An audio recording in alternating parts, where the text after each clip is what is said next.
Hey, welcome back, everybody. Of course, you know me. My name is Dr. Keith McNally. This is another episode of the Envision Speaker Series. I'm here with Sierra Sombrowski. Hopefully, I got that right, and Debbie Barker. And we're going to talk to you all about stress and anxiety and all that stuff that we live with on a day-to-day basis. And I wanted to get this conversation started with a story. And so then I'm going to have them introduce themselves. But I live here in Virginia. So I live here in southeastern Virginia. I'm not far from the Virginia Beach area. And even in my local area, especially this year and this year alone, there's an increased level of anxiety. And I just hear it because I've got two traffic lights, one on the other side of my house. And as soon as the light turns green, I think there's people just sitting on their horns going, ready to blow it because they want to go. And I don't know where this is coming from. There used to be a time in our lives where that was not a thing. It wasn't that we were so anxious to get from here to there. I don't know what's going on with people's lives.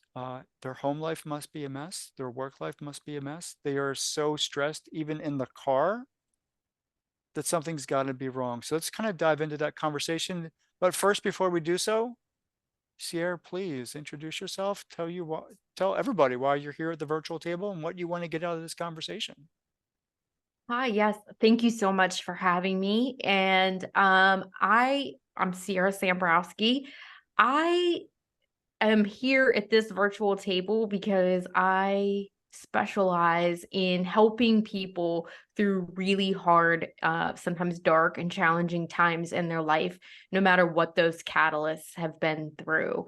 And so the lovely Debbie Barker, who will introduce herself here in a minute, just invited me to help participate in a conversation about the stress and anxiety that people are facing and how overwhelming that can become. And then that impacts all these areas of our lives. So that's what brings me here. What I really hope to be able to get out of the conversation is just to really share some great nuggets and get some great nuggets from you all that I can continue to share with other people. I love it, Sierra. Thank you so much. Debbie, hi. How you doing, Keith? What Thanks brings you again to for my having me. conversation? I appreciate you asking us to do this. Um, Stress and anxiety is near and dear to my heart. Um, I've spent a lot of my life checking off my to-do list and running from one event to the next and having to get so much done at the end of the day and just being stressed out. And it's no fun. So I found a new way.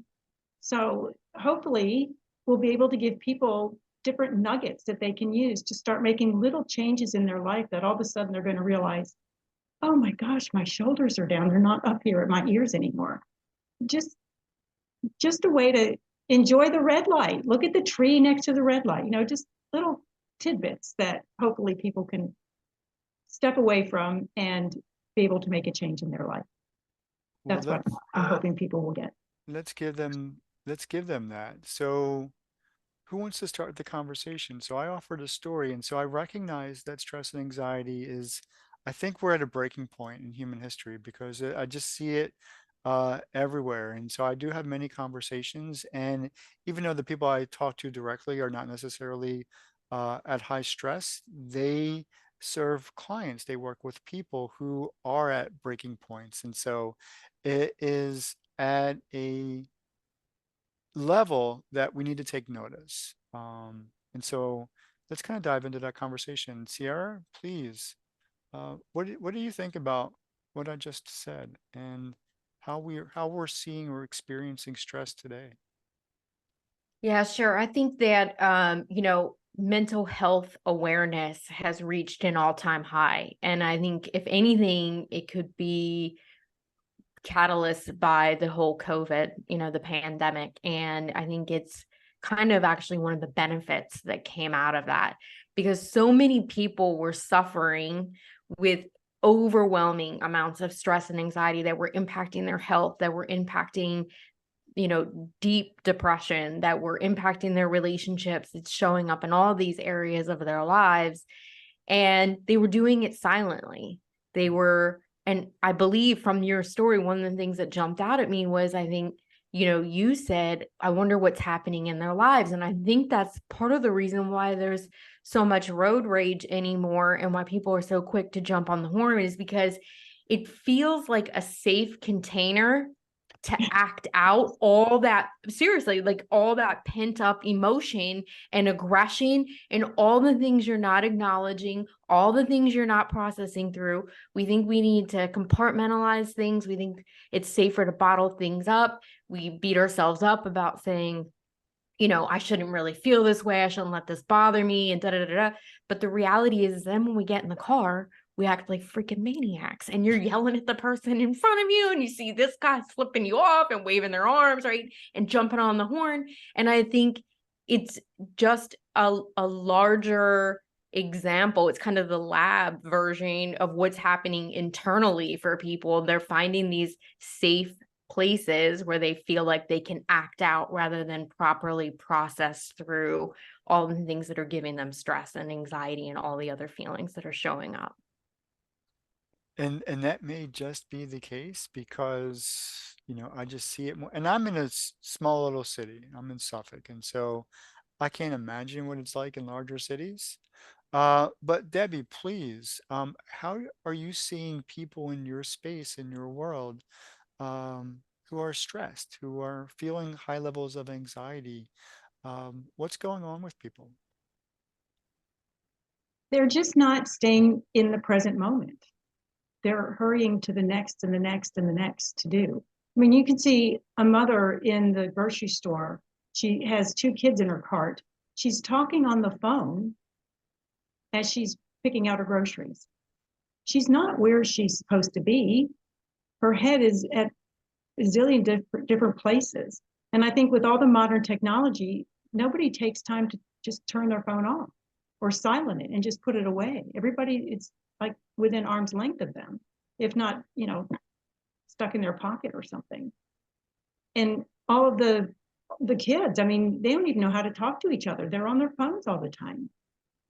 I don't know about you guys, but when we were meeting up when I was in high school and you're meeting up with people at a concert, you had to say, okay, under the big tree at this time or whatever. We just couldn't like text to figure out where they were.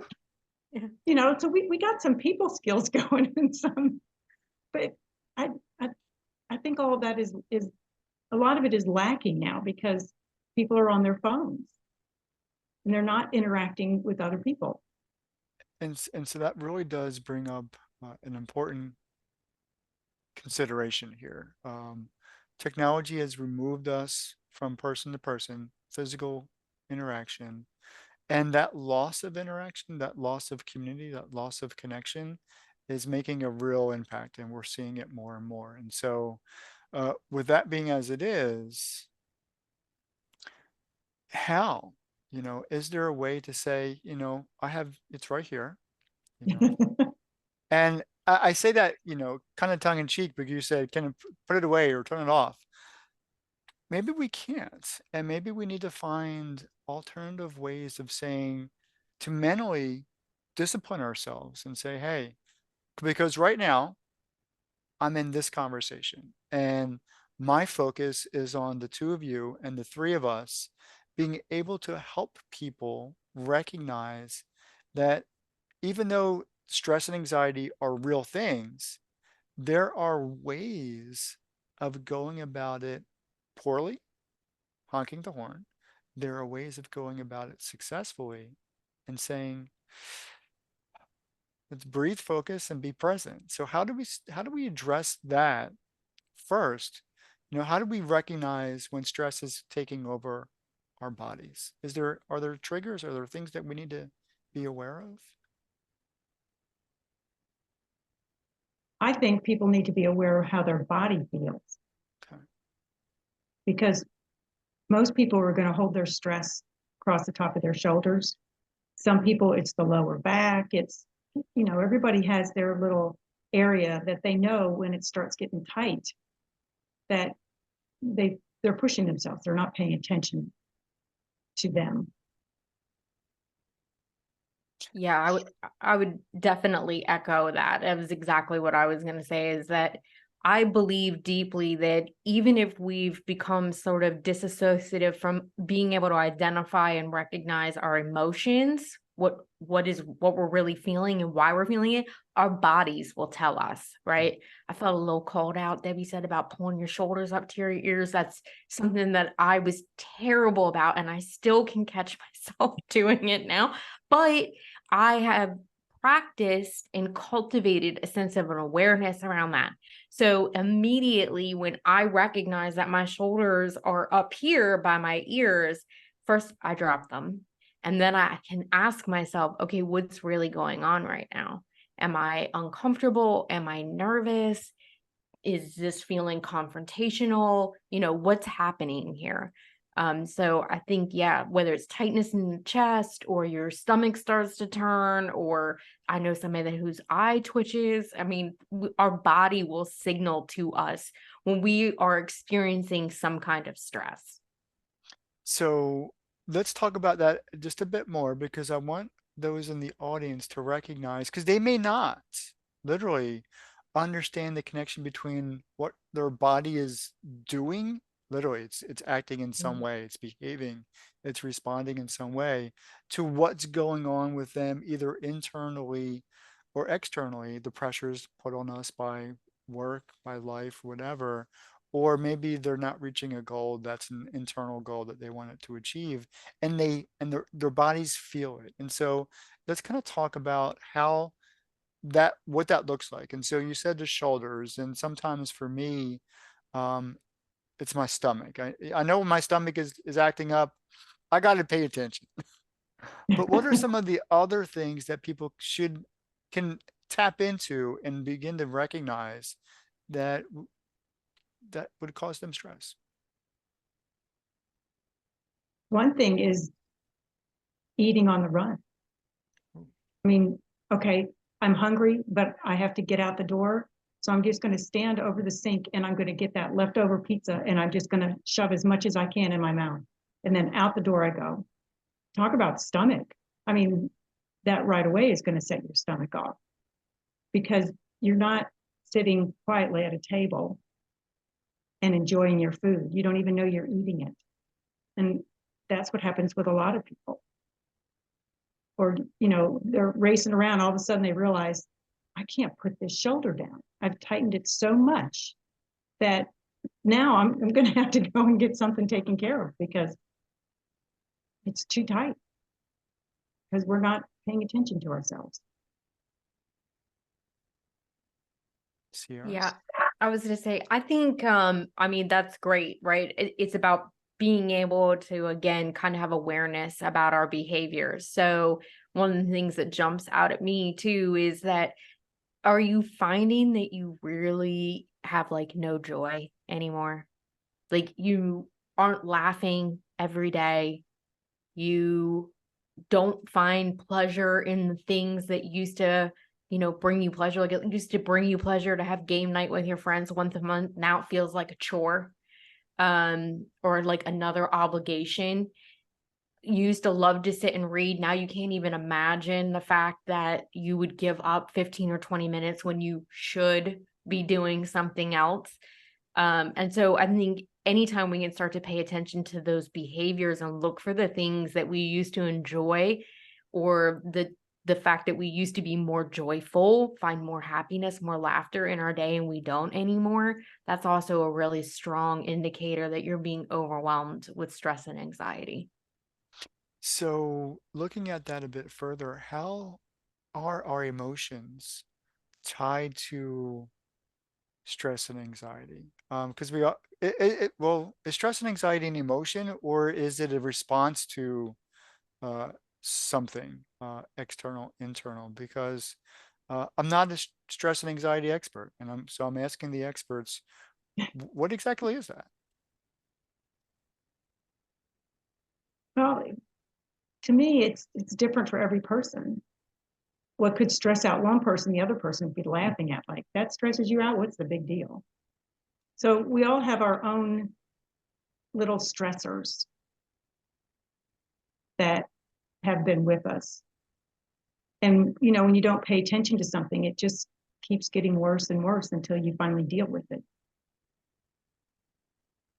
Yeah, I personally would say that the stress and anxiety is really, even though I think it gets identified culturally a lot as its own entity, that the reality of the situation is that it is a symptom.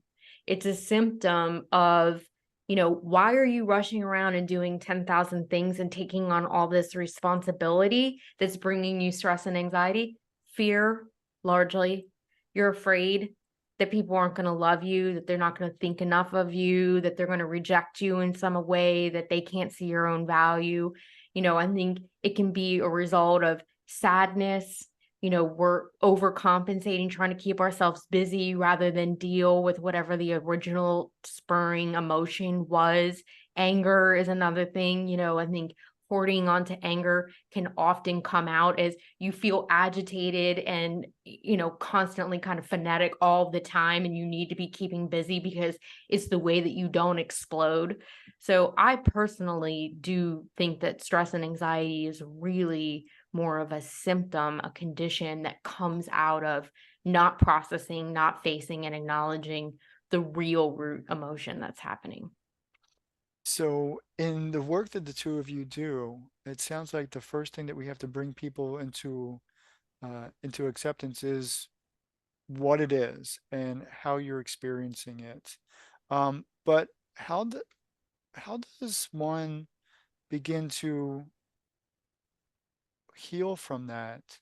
And from that, how can people really change how they do things in order to maintain an approach to dealing with their stress and anxiety?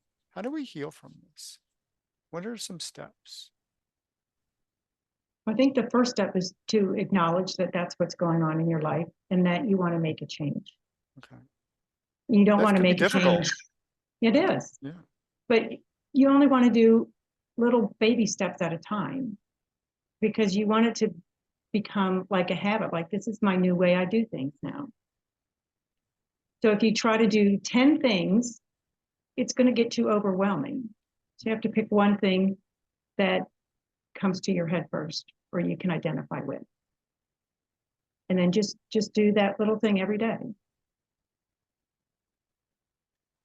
Yeah, and I think it's creating habitual habit changes. Like once you've been able to start to acknowledge what some of these behaviors or what, the physical signs are that you're undergoing a moment of high stress or anxiety, it's what small adaptation can I make before I start addressing what the core thing is.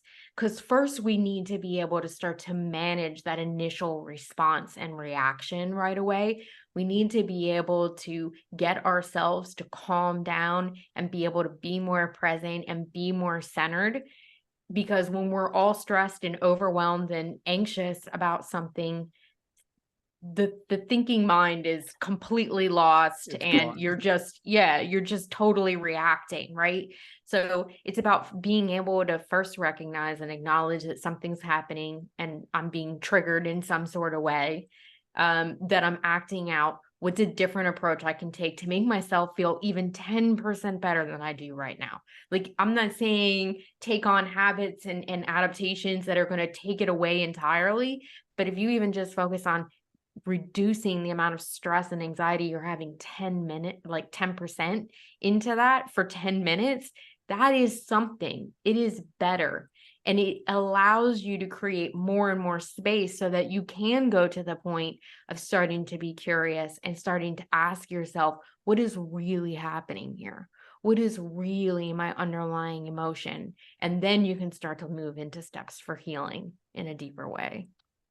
So I'm going to play devil's advocate just a little bit in saying, well, I've got so much to do. There's so much on my plate. I'm going to say this because I'm a dad. I'm a dad. Um, I've got a job, trying to do this podcast thing, trying to, oh, and I'll use the word balance. I don't typically use the word balance. I use the word harmonize. I'm trying to balance all these things and be successful at all of them. And then sometimes it just feels I can't be successful at any of them sometimes. So when somebody comes to either of you and says, but There's always a but. Um, but so how do you respond to that but? Because they're going to give you a list of things that say, uh, I can't do what you're telling me to do, or even though I know I need to do what you're telling me to do. My first question would be, can you breathe? Kind of what? Can you breathe?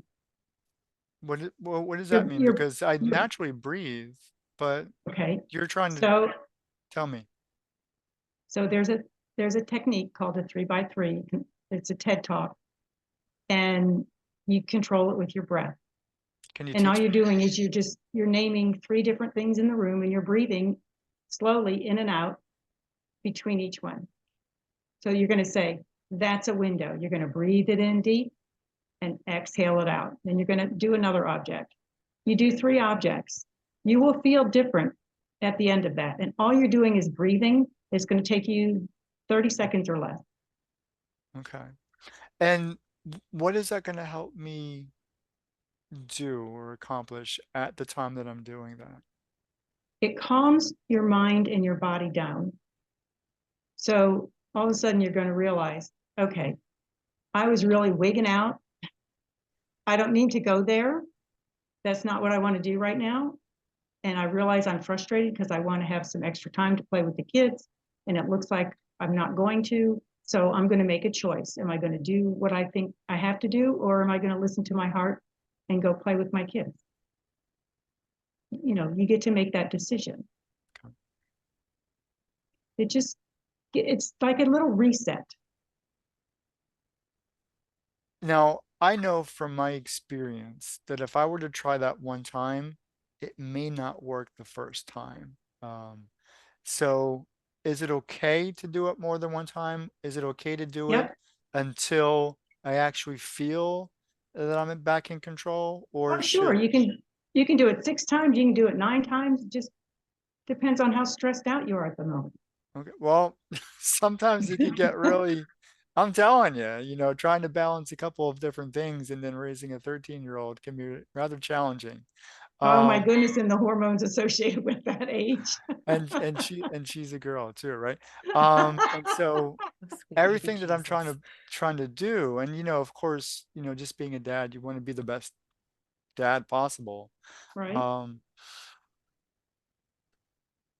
so one thing I'm learning, and both from this conversation with other conversations, is that breathing is really important. And it's becoming more and more important, but I don't know the physiological aspects of it. Like I don't know what's going on. So can you talk to me about what's going on when I slowly breathe in and out? What's going on with my body that I know it's going to calm me down?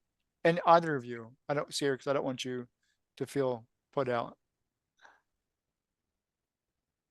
You Talk want to to me. I'm take this not one, Sierra? I was gonna say, I don't have a ton of the physiological knowledge on the whole breathing aspect. What I do know is that it will sort of jump your body out of that initial response, and it does help to reset the vagus nerve, which is the thing that is causing this trumped up experience that you're having, right?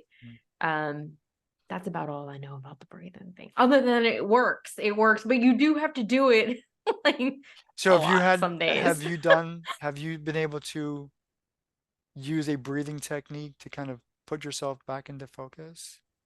Yeah. Oh, absolutely. Yeah. I mean, I personally do it absolutely.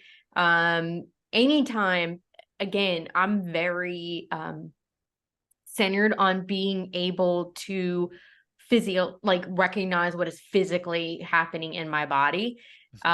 Just part of my personal story was that I had been really disassociative of my emotions and really contained, and so it's been a big learning process for me. Like I've had a lot of therapy, and I can remember a therapist one time, it's pretty natural, and they would be like, so how did that make you feel? And I literally would be, I don't know. Well, did it make you happy? I don't know. Did it make you sad? I don't know. Like I You were truly could not, I disconnected. was Yeah. completely disassociative of my emotions, and I really could not understand. I think part of it was a lack of self-identity, honestly, but that's another conversation. So I didn't know what was like the right response to give sometimes. And so I would just shut it all down. And what has really helped me so much with all of my healing and just being better version of myself now was to recognize those symptoms in my body. And so even sometimes now, as soon as I recognize that I'm having one of those symptoms, like my shoulders being pulled up to my ears or the tightening in my chest, or I tend to hold my breath, I will immediately start to breathe, and it really does slow my heart rate down. It really does kind of calm my mind. But part of it is that I have shifted my focus in that moment. I've intentionally shifted my focus from whatever's spinning around in my head, whether I can recognize it or not, to just focusing on my breath. And so it's like Debbie's trick with identifying the three things in the room. What you're really doing is you're shifting your focus. You're pulling it into my breath.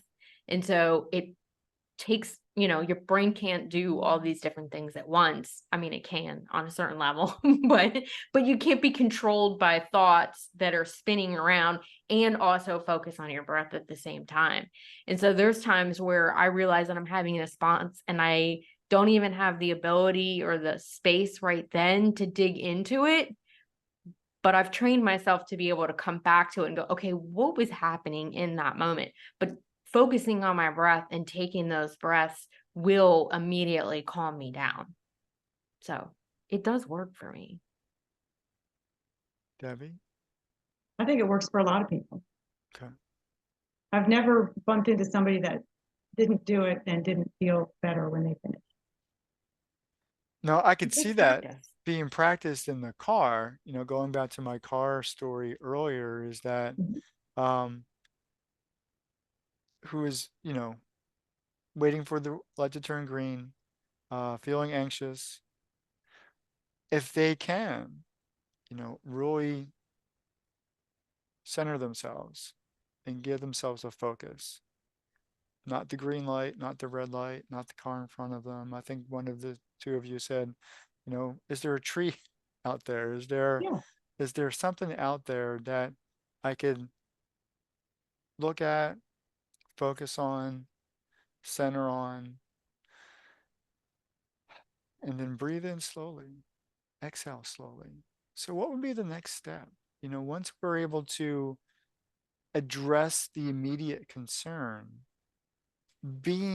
sustaining a healthy perspective on how to deal with stress and anxiety appropriately has to be a learning process.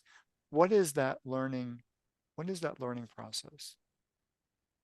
Can you tell me? To me, it's just doing little steps at a time. Like once you've incorporated the 3x3 and okay, that's helping me to relax out. I want to change something else. And maybe when you go to bed at night, think about some good things that happened during your day, and then just say out loud what your top thing was.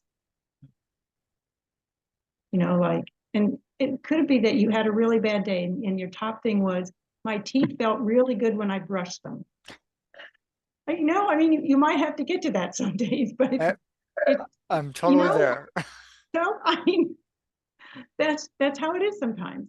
And other times you're going to go through and say, oh my gosh, I heard from this person, I talked to that person, and this happened, and this person let me cut in line in front of them at the grocery store because I had one thing and they had a big overflowing cart full. It just, all of a sudden you'll start realizing that, yeah, I had really good parts in my day. So it's just becoming new habits. Yeah, I echo that. You echo that, you concur? Yeah. Yeah, absolutely. I mean, I think it's about creating new habits for yourself. And I think that Debbie touched on a really important point, which was it's about understanding that you do have choice. We are empowered by choice. And I think so much of the stress and the anxiety that we feel is because we feel that we are not in control of something. And so, there's this whole spiritual principle balance about like you're not in control of anything, you should go with the flow and all this and that. But there are certain aspects that we can control.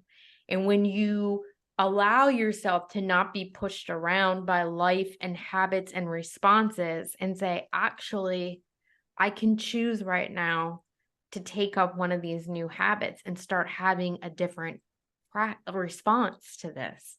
I can start having a different reaction. I can choose to find moments in my day that I'm grateful for.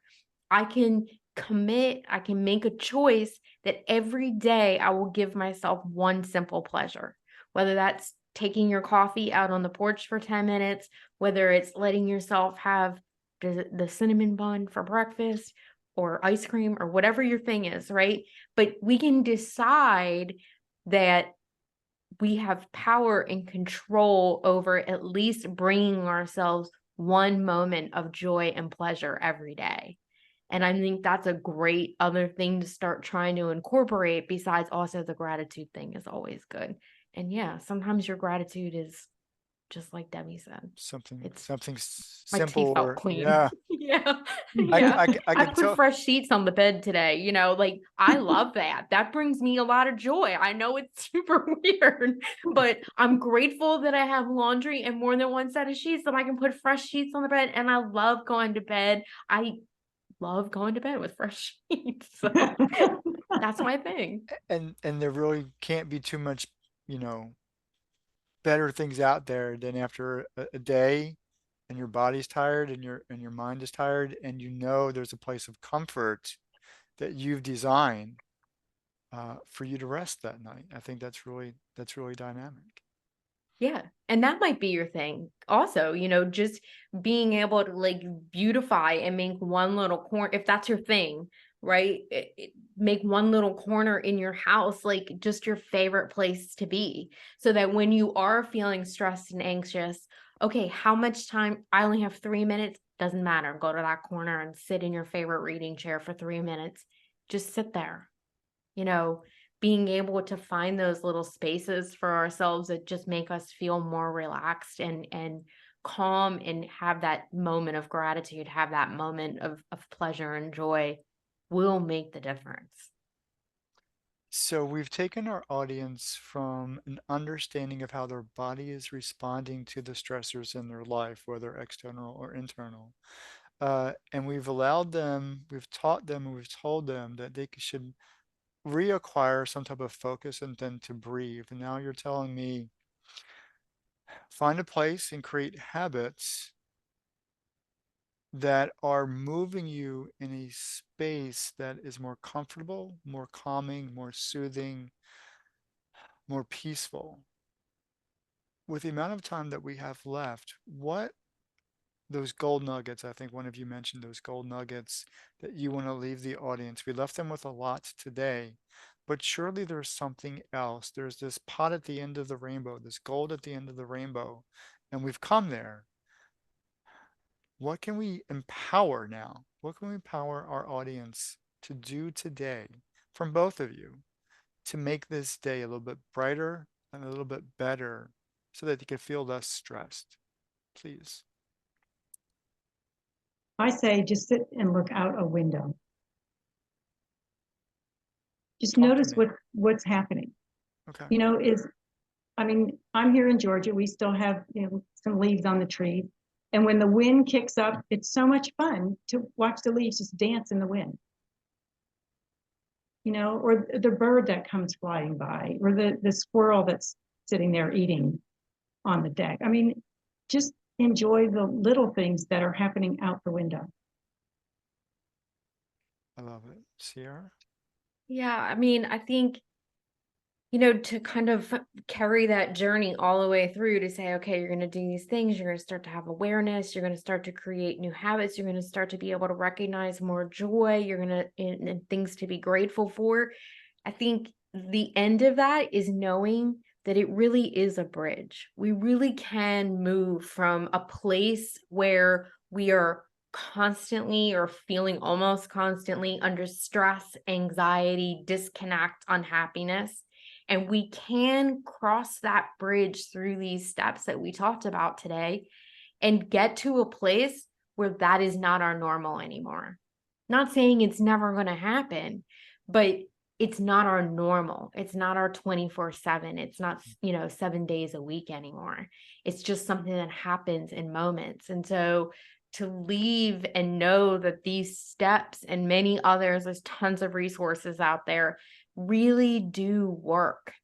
And if you really choose and decide and don't want to be this person anymore, be having this life experience this way anymore, you really can move across that bridge. The bridge goes one way and there's an end. It's not infinite, it's not infinitely going on. You really can move to this new place where your life experience is different and how you feel every day is different.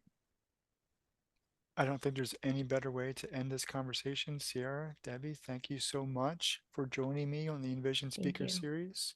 For those of you who are watching and listening, I'll see you next time. Take care.